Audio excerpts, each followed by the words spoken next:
When there's trouble, you know who to call. Teen Titans. From their tower, they can see it all. Teen Titans. Oh yeah, Teen Titans. When I was growing up / grown up / really needed to get laid, this was the show I was watching all the freaking time. And despite its overall overindulgence on anime references, it was a pretty damn good show. Not the best tribute towards Japanese animation, but definitely not the worst. Some fans of the comic books criticised it for being too dumbed down, but you kind of had to. The Deathstroke Terra pedophile relationship, anyone? How about the homosexual brain that makes out with a gorilla? Fun, fun, fun for the whole family! For what it was, the stories were really good. Not to mention, it had guest stars like Michael Rosenbaum, Malcolm McDowell, Keith David, and you had Ron motherfucking Perlman as the lead villain, Slade! Ron motherfucking Perlman! Not only did you have this amazing star power, but the stories were brilliant, the humour was funny, the characters were likeable, hell, there were some even dramatic moments that really tugged on your heartstrings.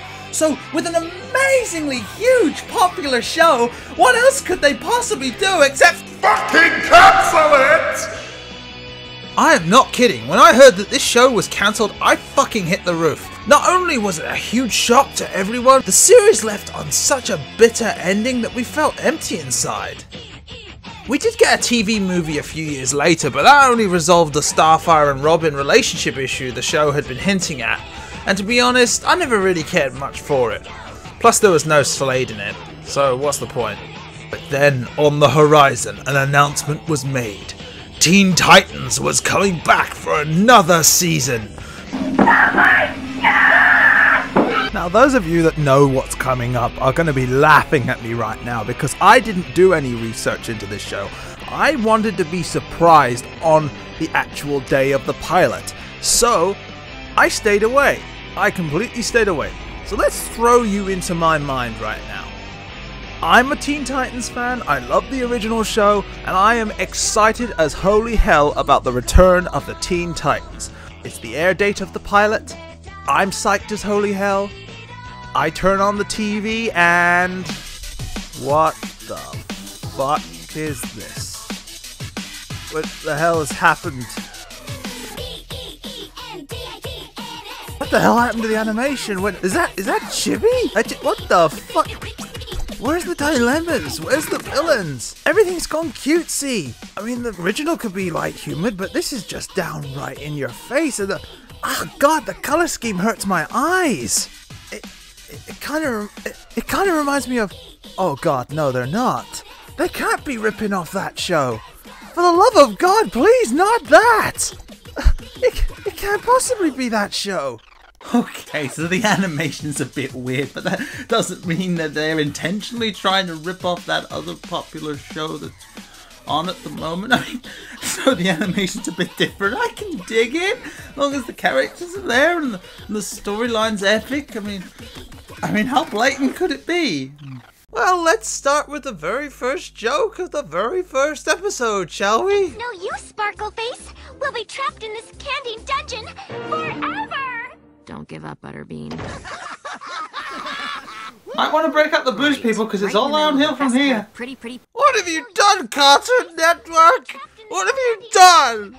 You turned this into My Little Fucking Titans! Seriously, you're going there? You're really doing it, aren't you? You're really going there. I mean, Raven? The same person who emotes like a cross between a Vulcan and a fucking Cyberman? And here she is watching a show that is obviously ripping off My Little Pony? In a show that is trying to rip off My Little Pony? Don't get me wrong, guys. I'm all for this kind of humour as long as it goes with the characters. But this is not Raven! Raven was a deep, complex, tortured soul. She was isolated and dark. I mean, yes, she was indulgent and even curious to try new things outside of her comfort zone. But she had a dark destiny about her that she was trying to avoid. What's worse, she had to bury her emotions or else they would get the better of her and her powers would become uncontrollable. This abomination doesn't even come close to the original character. I'm gonna have to periodically come back to the problems I have with these characters, because it is one of the key issues I have with the show. But for now, why don't we move on and talk about the stories? Yeah, what epic fabled tale does the pilot hold for us in this new Teen Titans? The return of Slade? The return of Terra? The return of anybody? What dilemmas, conflicts, or morals does it hold for us? What is the key focus of our very first episode? It is true. Behold. In an age long forgotten, an old king summoned his sandwich wizard. The king commanded him to create a sandwich of power. He brought the sandwich before the king, and it was glorious. It was also delicious.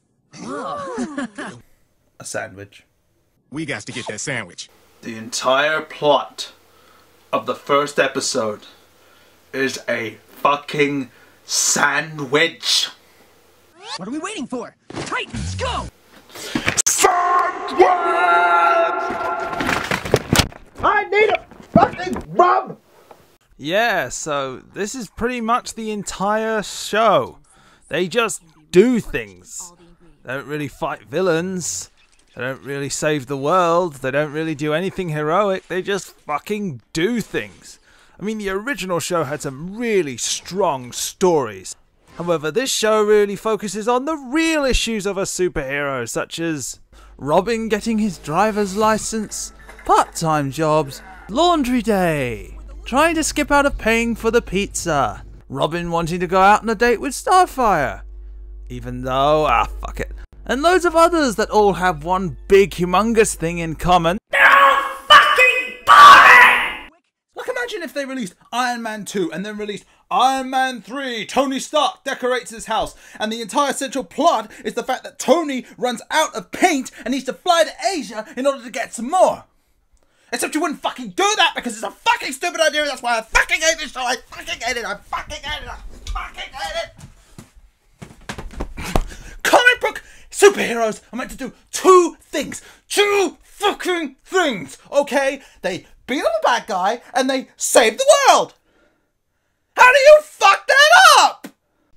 Now, I may be biased against the show, but No shit, Sherlock.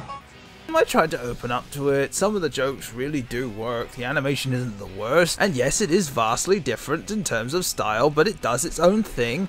However, the jokes come across at the expense of the characters. Robin is a total incompetent childish moron, while in the original he was a headstrong leader. Cyborg is now a selfish sociopath. Raven... Place full of trolls? Don't be The only ones that get out unscathed are Beast Boy and Starfire. However, their problem is that everyone else played straight man to their wacky antics. Now everyone is batshit insane, so it falls flat. They often do things completely out of character and against their own personal common sense and morals. What exactly do I mean by that? Well, let's take a look at Girls' Night Out, which is actually a very enjoyable episode. It's about Starfire wanting to go out and have a night out with the girls. Simple enough. Some of the jokes work. Tell, what do females do on a girls' night? I've never been on one. I could only imagine how horrible it would be. Some of them don't. Such as when Raven and Starfire go surfboarding on a giant skyscraper, surfing right down the street, causing millions of dollars of property damage and possibly endangering thousands of lives. Do I even need to explain why Starfire wouldn't do this? Why freaking Raven wouldn't do this? Is that Batman? I'm Batman. Is that fucking Batman? I'm Batman. Is that Commissioner Gordon and Batman high off their asses? Fuck it, I quit! Also, Jinx is in this. Yay. Oh, and the girls have to break her out of prison. Why is she in prison? Look at you. You're in prison. I hate you. So yeah, Jinx is in prison now. And if you're looking at the screen all confused, you're not the only one. Because last time I checked, Jinx was a good guy. Girl, chick, whatever, I don't fucking care. Look at you. You're in prison. So yeah, that incredible character arc with Jinx involving her struggles to find acceptance in the world that has until now only rejected her, leading to her eventual self-discovery, resulting in her reformation, falling in love with Kid Flash and standing alongside the Titans? Look at you. You're in prison. Retconning. They ret it and we get conned. Let's take another episode. This one actually revolves around Cyborg's birthday. Beast Boy decides to get a job in order to buy him a very expensive gift that he's been asking for. But on the day of the party, Beast Boy has to work. Now, that's not really too much of an issue, at least if it was me. I mean, friends sometimes just can't make it, they have to work, no biggie. We'll just do something later in the week, I would normally say. In the original show, Cyborg was flawed. He could be bad-tempered, arrogant, childish. I can't believe you two would just barge into Robin's room when he's gone, dress up in his uniform, and pretend to be Robin. Well, Without me! But all around he was a nice guy, especially when it came to his friends. He would have been hurt, disappointed, even mad, but here, he's downright abusive and spiteful, smashing things for Beast Boy to clean up while constantly mocking and humiliating him in front of everyone. What a fucking douche. Yeah, that pretty much sums up the whole show in a nutshell. This is the worst comic book TV series ever! It not only spits in the face of every single person who has ever picked up a comic book, but it also spits in the face of every single person who ever gave a shit about the show.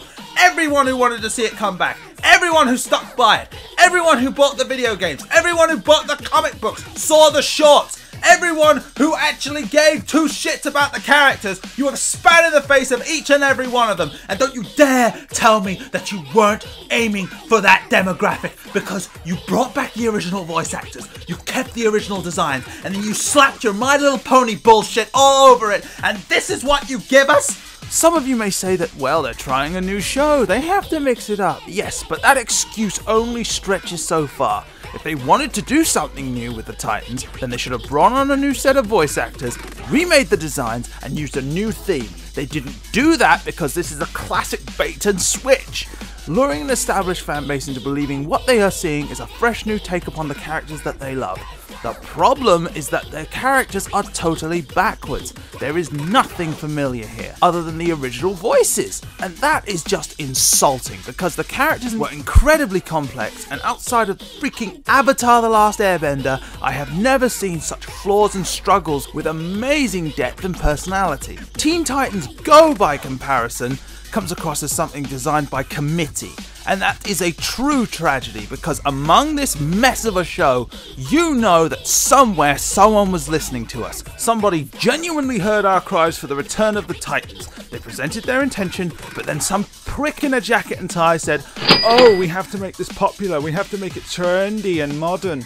Then some prick added his ideas, and another prick added his ideas, and before you knew it, this mess was what was left. Downgraded animation, awful stories, but the worst thing, the biggest slap in the face of all, is that the relationships between the characters have dissolved away, leaving only this empty feeling. The strong bond these friends shared were the true strength of the show, and is what held them together, both as a team and as a family. They felt like superheroes, yes, but they felt like teenagers as well. They laughed, they cried, they fought, they got on each other's nerves, they made mistakes, they learned from those mistakes, and they grew as characters. They shared difference of opinion, difference of culture, but in the end, they cared for each other as any family would. They may have been a bunch of drawn lines on the surface, but through a combination of great storytellers and some brilliant voice acting, they felt like real people to us, and we grew with them. We related to their troubles and we joined them in their triumphs. This show fucking sucks! What were they fucking thinking? My Little Pony, my God! Hey everyone, thanks for watching. Don't forget to come back next Wednesday when we'll be taking a look at my top 10 favourite Teen Titans episodes. I would like to thank Levi, Dari and Wally for helping me through this tough time. Also, if you like this video, why don't you hit that little subscribe button? Come on, you know you want to. Come on.